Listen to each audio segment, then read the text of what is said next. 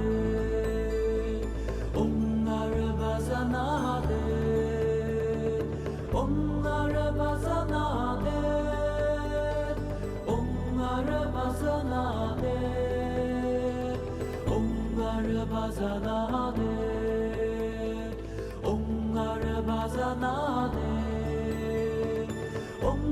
Arabazanade, Arabazanade, Arabazanade, Arabazanade,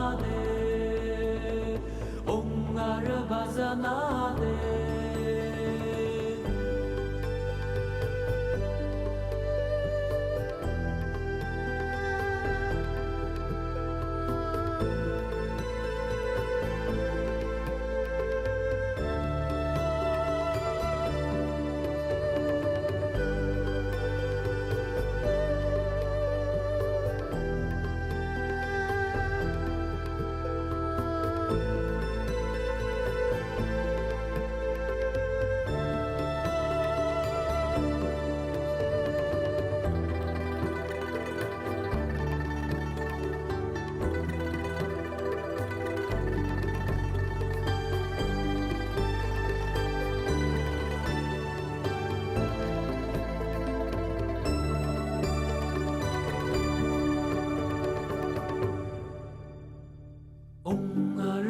Arabazanade,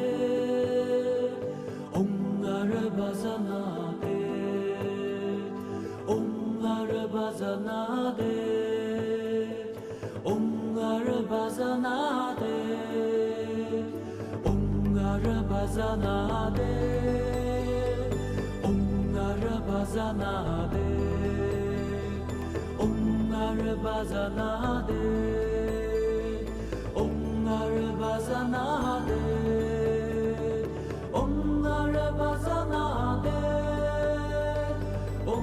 Arabazanade, Arabazanade, Arabazanade, Arabazanade, Arabazanade, Arabazanade, Arabazanade.